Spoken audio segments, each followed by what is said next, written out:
Praise the lord. మన ప్రభువును మన రక్షకుడైన యేసుక్రీస్తు వారి ఉన్నతమైన నామంలో మీ అందరికీ మా హృదయపూర్వక వందనములు.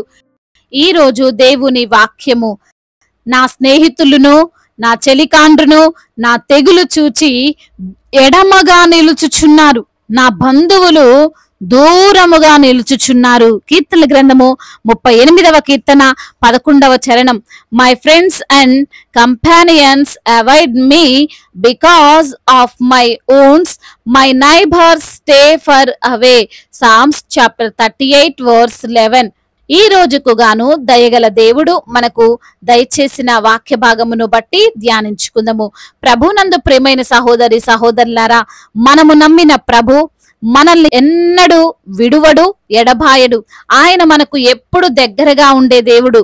మన పరిస్థితి ఏదైనా మనతో ఉంటానని ఆయన వాగ్దానం చేశాడు. నీ దగ్గర ఉద్యోగము ఉన్నా లేకపోయినా, నీవు అందంగా ఉన్నా లేకపోయినా, నీవు ధనవంతుడవైనా కాకపోయినా, నీవు ఆరోగ్యముతో ఉన్నా అనారోగ్యముతో ఉన్నా, ఎలాంటి స్థితిని బట్టి దేవాతి దేవుడు, సర్వ సృష్టికర్త అయినటువంటి సజీవుడైనటువంటి దేవుడు మనల్ని విడిచిపెట్టి పోడు, మనల్ని దూరం పెట్టడు. ఈ రోజున లేఖన భాగములో భక్తుడైన దావీదు మనందరికీ చెబుతున్నాడు, ఈ లోకం ఎలాంటిదో, మానవ సంబంధములు ఎలా ఉంటాయో అనే విషయం చాలా చక్కగా ఒక్క మాటతో చెప్పాడు. తనకొచ్చిన తెగులను బట్టి తన అనారోగ్యమైనా ఉండొచ్చు, తనకున్న బలహీనతలైనా ఉండొచ్చు, లేదా ఆర్థికంగా చితికిపోయిన పరిస్థితి అయినా అయ్యుండొచ్చు, లేదా నిందపడిన వానిగా పాపము చేసిన వ్యక్తిగానైనా ఉండొచ్చు. పరిస్థితి ఏదైనా మొత్తానికి దావీదు యొక్క స్థితి బాగోలేదు.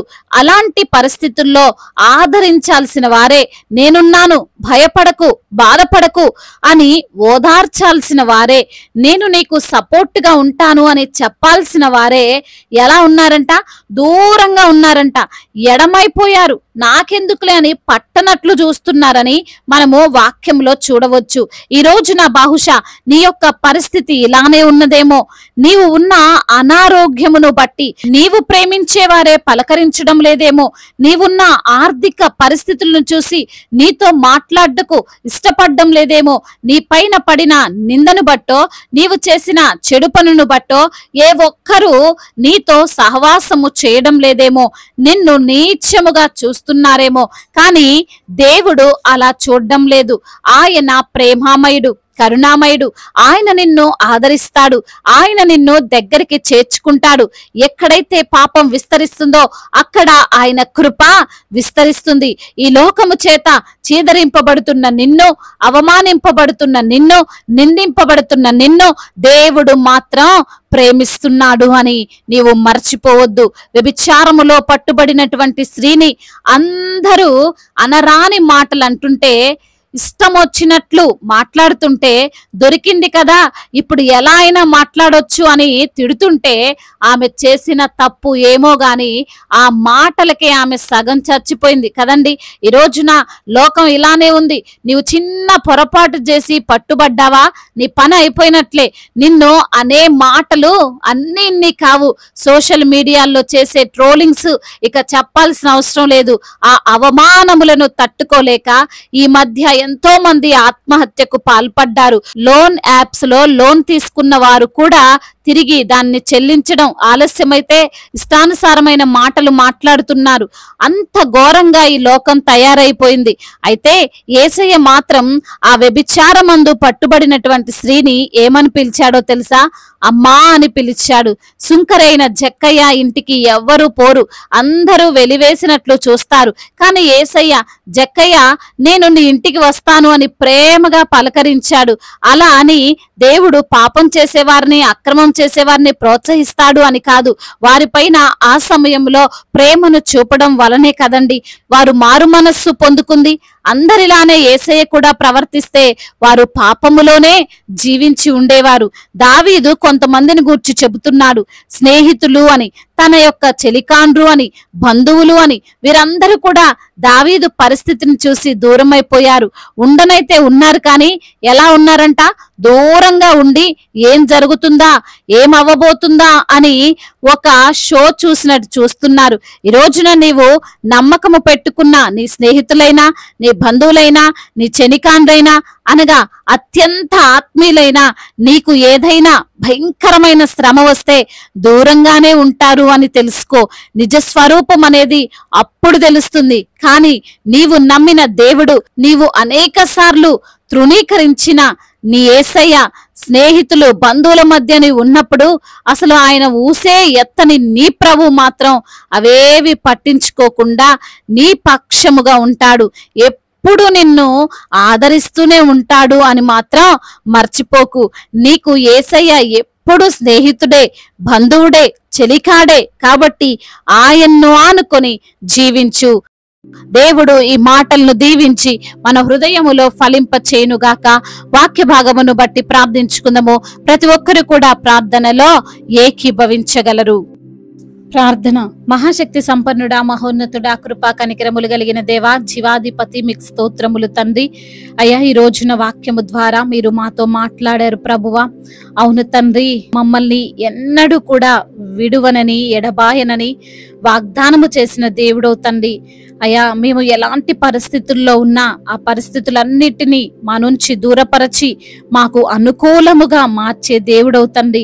మమ్మల్ని ఎంతగానో ప్రేమించే దేవుడవు, సజీవుడైన దేవుడవు తండ్రి, మీకు స్తోత్రములు.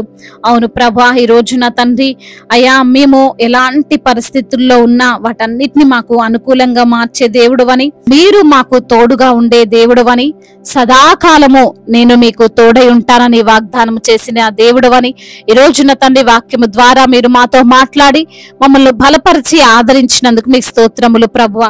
ఎందరైతే బిడ్డలు మరి ఈ రోజున వారికి ఉన్నటువంటి సమస్యలను బట్టి మీ సన్నిధిలో మొరపెడుతున్నారో వారి మొరను మీరు ఆలకించండి. అనారోగ్యముతో బాధపడుతున్న ప్రతి బిడ్డకు సంపూర్ణ ఆరోగ్యమును దయచేయండి. మీరే వారిని స్వస్థపరచమని బ్రతిమిలాడుకుంటున్నాం. వారికి ఉన్న బలహీనతలు, శారీరక రుగ్మతలు అన్నిటినీ అయ్యా కొట్టివేసి సంపూర్ణ ఆరోగ్యమును వారికి మీరు అనుగ్రహించమని బ్రతిమిలాడుకుంటున్నాం. ఆర్థిక సమస్యల నుండి విడుదలను అనుగ్రహించండి.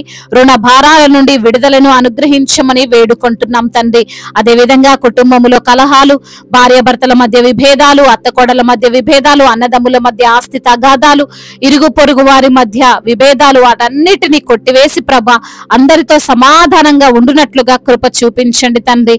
అదే విధంగా నా తండ్రి, గర్భఫలము లేకుండా బాధపడుతున్న ప్రతి బిడ్డను తండ్రి మీరు ఆదరించండి అయ్యా. వారికి గర్భఫలాన్ని దయచేయండి. గర్భఫలము మీరిచ్చే బహుమానము తండ్రి.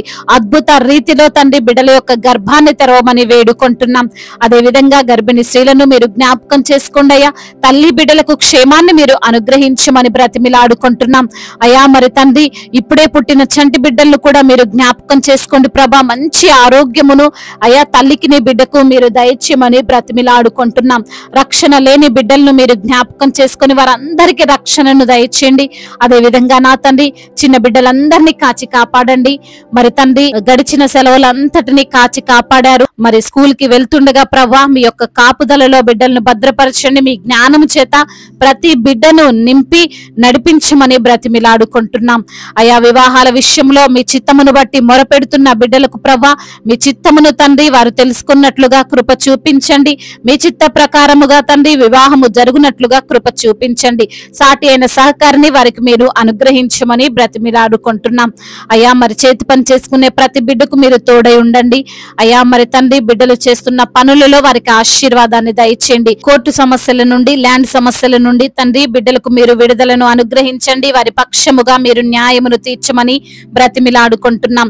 అనాథలను, అభాగ్యులను ఆదుకునే దేవుడు తండ్రి, విధవరాల పక్షముగా న్యాయము తీర్చే దేవుడు, ప్రతి ఒక్కరికి తండ్రి మీరే తోడుగా ఉండమని బ్రతిమిలాడుకుంటున్నాం తండ్రి అయ్యా. మా భారతదేశమును, తెలుగు రాష్ట్రాలను మీరు జ్ఞాపకం చేసుకోండి.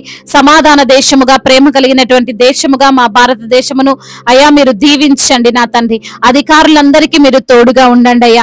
సువార్థికులను మీరు బలపరచండి తండ్రి. మిషనరీస్ ని మీరు దీవించండి అయ్యా. వారు చేస్తున్న పరిచర్య అంతటిని తండ్రి మీకు మహిమకరంగా జరుగునట్లుగా కృప చూపించండి.